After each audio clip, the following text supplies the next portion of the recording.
Yo, it's your boy UnKasa. I'm here with Mikey T, the movie star. Report card ready, yo. You already know what it is. Did you ever get to have a relationship with Stack Bundles? Yeah, me and Stack Bundles had a great relationship. Let me tell you some shit. When Stacks moved back from Chicago to New York, I took Stacks' room. And me and Stacks both was signed at First and 15, but at different times. He couldn't, I don't really think he really could adapt to the going back and forth to Chicago. The only reason I ain't go back to Chicago is because shit got raided and I had a gun charge. You know what I'm saying? They was willing to pay for my lawyers and all that. Like, I ain't never want for nothing when I was with First and 15. And me and Stacks, we met on the streets. First time I met Stack Bundles, I met Stacks on 145th in front of BJ Sneaker Store. And he was asking me about who had Purple Haze weed. I think he wanted like 4 ounces of weed, 4 or 5 ounces of weed. And at that time, you know, I called one of my peoples to get him some bud. You know what I'm saying? That's how I met Stack. And then he was like, yo, Lupe was telling me about you. You spit that shit and all that. I was like, nah, you hard and all that. You know what I'm saying? We had a great respect for each other. Stacks, I probably recorded one of the last songs with Stacks. Like that next week Stacks was dead. He had came to the studio and he played some music. Shiest paid him for a feature and we was just chopping it up and he was just like telling us what he was going through and shit. And we was just like, yo, you know, you gotta get the fuck out of here. He was like, yo, that's why I'm telling Capo I gotta get out of here. I need some real bread. You know what I'm saying? He just at that time he just wanted to get the fuck out of there. You know what I'm saying? He had played that song. It was an airy ass track that he played. I think it's called I'm Good. He was just talking about his hood and shit. It was airy because that next week he was dead. Shiest called me.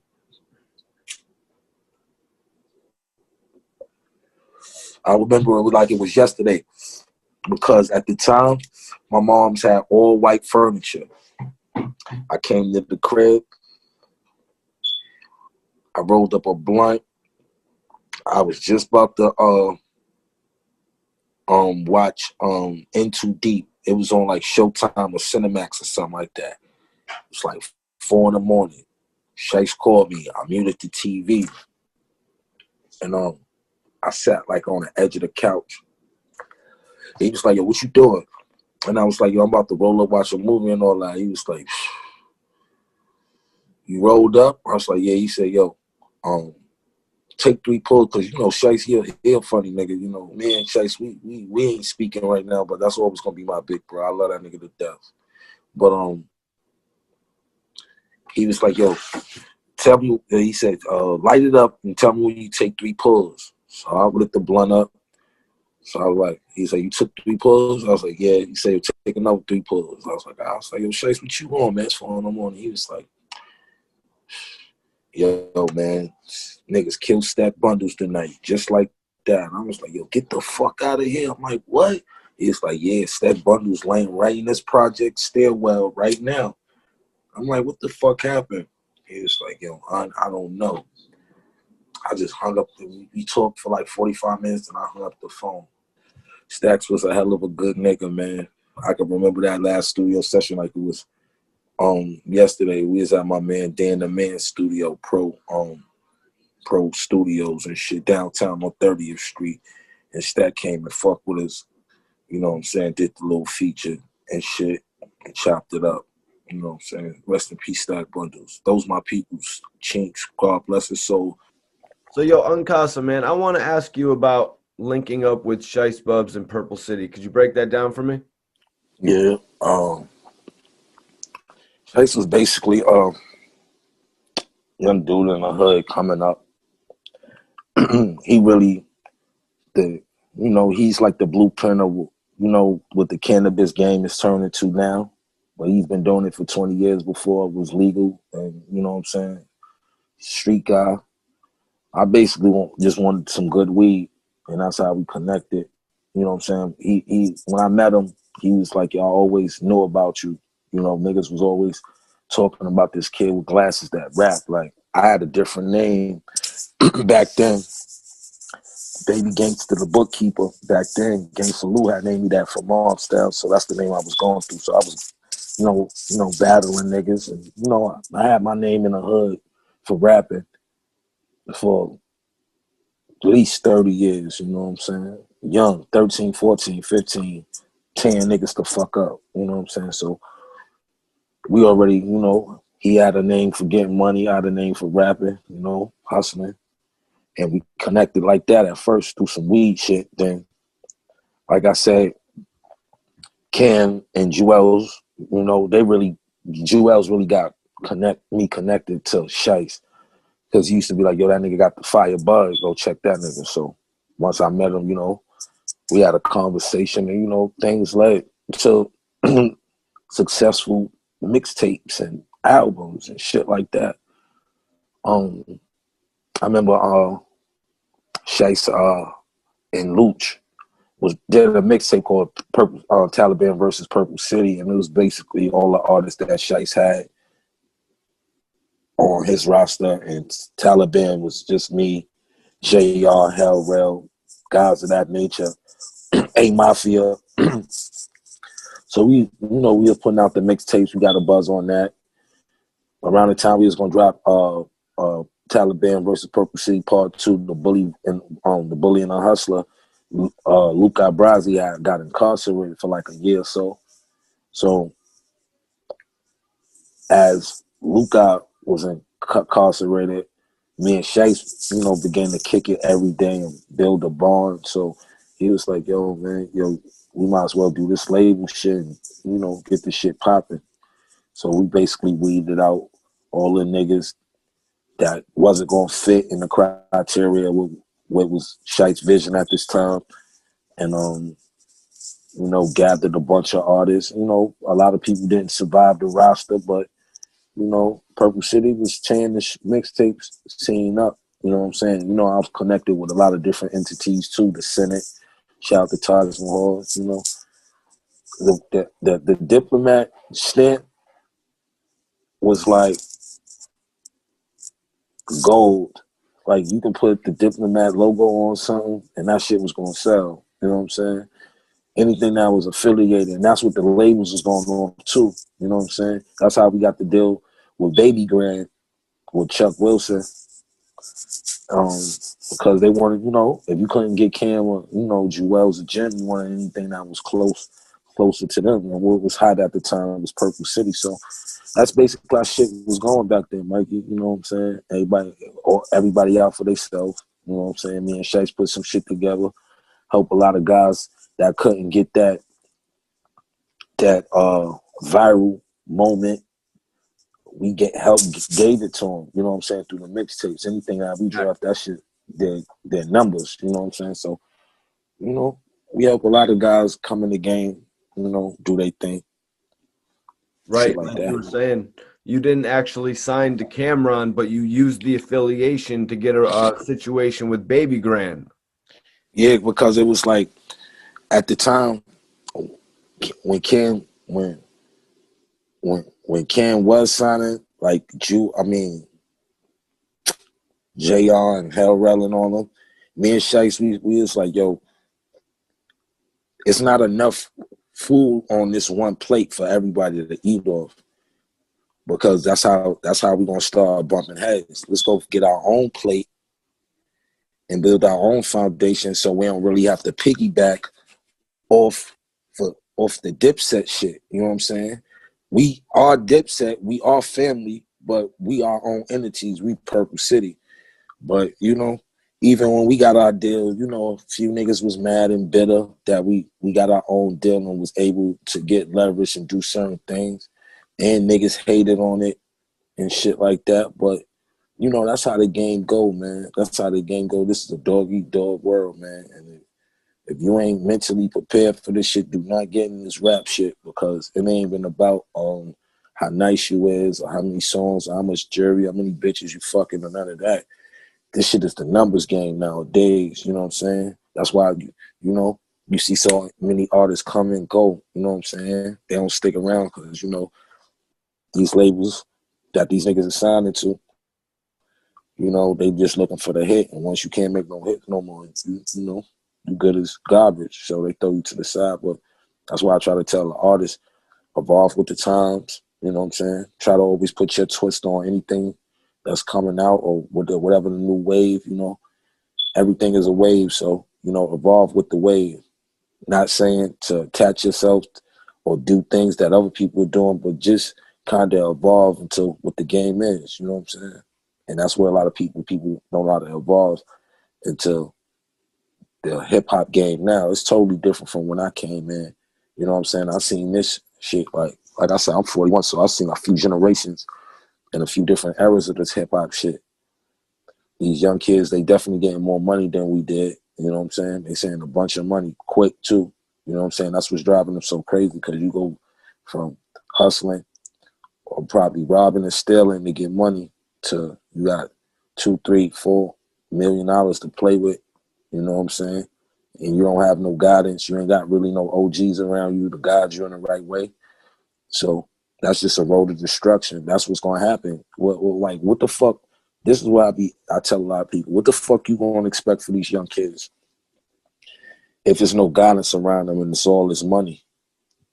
Because you'll have a 42-year-old man calling an 18, 19-year-old kid big homie or big bro just because of the leverage and the money he had. You know what I'm saying? Like I can be a young nigga that got more money than you, and you looking at me like the big homie because you can't do it. And that it ain't supposed to be like that. We supposed to have OGs around these guys that's getting all this money to guide them in the right way and tell them and show them the mistakes they did so they don't have to do it. That's what I always do. I've ghostwritten for people. I have my own artists. The reason why they don't work, they don't want to listen.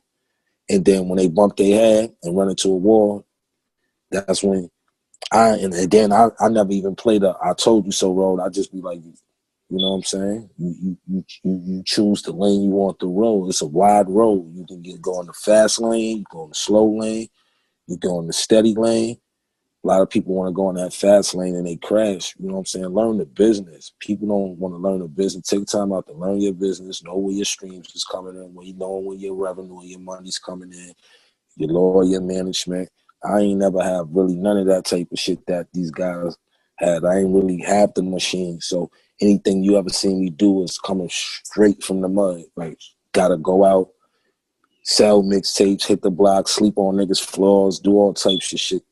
You know what I'm saying? To get where I've gotten things that I've seen in this game. So even with the UnKasa True Hip Hop Stories, I always try to, enlighten, I try to enlighten the dope shit that I did, but I always try to, enlighten the darkness too, you know what I'm saying? Because, it's no life and there's no light between positive and negative energy. You gotta have, if you have one, you gotta have the other. Just as much we want it to be positivity, we gotta have negativity because it's a balance, and people don't understand that.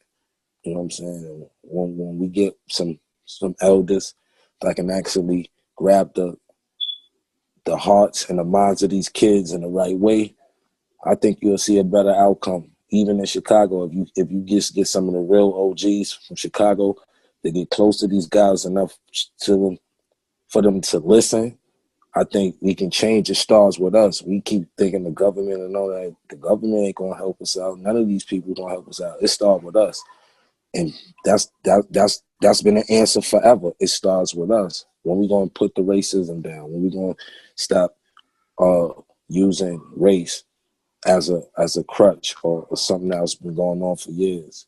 You know what I'm saying? We all equal. You know what I'm saying? No, it don't matter if you're black or white. We all equal. We all is God's people. You know what I'm saying? Some is richer, some is faster, some are prettier, some, you know what I'm saying?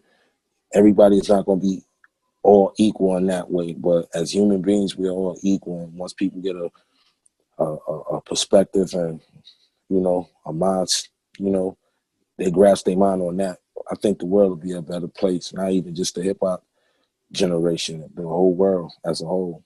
You just got to realize the perspectives is different. Change your mindset a little bit. I had an ill conversation with Chinx too before he died. I'm gonna tell you how I found out about Chinx. Last time I seen Chinx twice before he passed away.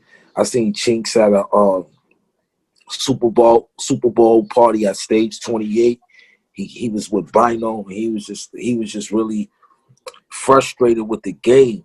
And at the time, I didn't understand because he had "Fuck About Your Feelings." He had that shit all over the radio. They was going crazy. He was just like, he was kind of like in a funk, like, yo, you know, everybody just praising French niggas. You know what I'm saying? Shit like that. He wasn't dissing French, but he was just feeling like he was at a point where he was feeling unappreciated. You know what I'm saying? So I was just like, yo, bro, if that shit ain't affecting your money, don't worry about that shit. Get to your bread. You one of the hottest niggas out.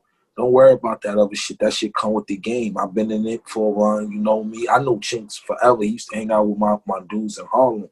You know what I'm saying? The 49ers, the Teamsters that I was talking about earlier. Chinx been around this when he first came home from jail and all that. So yeah, that's when he first hit me. I seen him. I seen him at the Super Bowl party. Then I seen him at this club called Silhouettes in a town I was out. I was out in Middletown living for a minute, and he had did a walkthrough for the club, and I seen him tap me on my shoulder, gave me a hug. It's like, I love you, bro. Love you. We chopped it up, drunk some champagne, smoked some weed, and he broke out. He made sure he told me he loved me before he broke out, and that's the last time I seen Chinx alive. Now, we on a road in North Carolina. I'm with Juelz. We on a road. We doing a show. Me, Black Dawn, shout out to Black Dawn, and Fleet Guard. He incarcerated right now. Free Fleet Guard. We sitting in a diner. Like, everybody went back to the hotel. We went to like a diner or to like a Waffle House or some shit, and it was just a picture of a Paul shot the fuck up. I was like, damn, whoever got hit up, and that shit died, right? Like 6 minutes after that, I get a phone call. Juelz was like, yo, where y'all at? We like at the diner getting some food. I'm like, you want some? He was like, nah. He was like, yo, niggas killed Chinx. Niggas shot him up. I was like, oh shit, that's who car that was? He was like, word, you seen that shit? I was like, yo, we ain't even know who the fuck car that was. That's how I found out about Chinx. Word up. So Juelz actually hit you and told you about Chinx. Yeah, because we was on the road and we was at a restaurant. Like I said, everybody after this show, they went back to the hotel. We was hungry, so we went to go get some food, and we got the call from Juelz, and we went back. It was just quiet. We just started listening to mad Chinx music, like, yo, damn, on the way back, because we was all in the Sprinter, you know what I'm saying? And we was just like, that's fucked up. The guy that was with him, shout out to Yemen, my boy Ak with the Glock that was in a car with him. I went to go see him in the hospital when he got shot up. And at the time, Coke Boys and Dipset wasn't even fucking with each other. Me and Zeke went to go see him because when I came, he said, yo, Zeke just came to see me. He said, yo, Frenchie, nobody came to see me. He said, that's crazy how Dipset niggas came to see me and Frenchie ain't come see me. That's what Yemen told his word. I remember that shit like it was yesterday. He had tubes all in him, holes all in his stomach and shit. He was in a bed. I went to go see him because I've been fucking with Yemen for years. You know what I'm saying? He got a few stores in my neighborhood. You know what I'm saying? So he used to run around in his little Benz and shit that was wrapped like a Gucci. It had like the red and green stripe on it. We used to call him Gucci Ak and all that. So I went to go see him in the hospital all the way in Queens. And to this day, he always, you know, showed me love because of that. You know what I'm saying? So.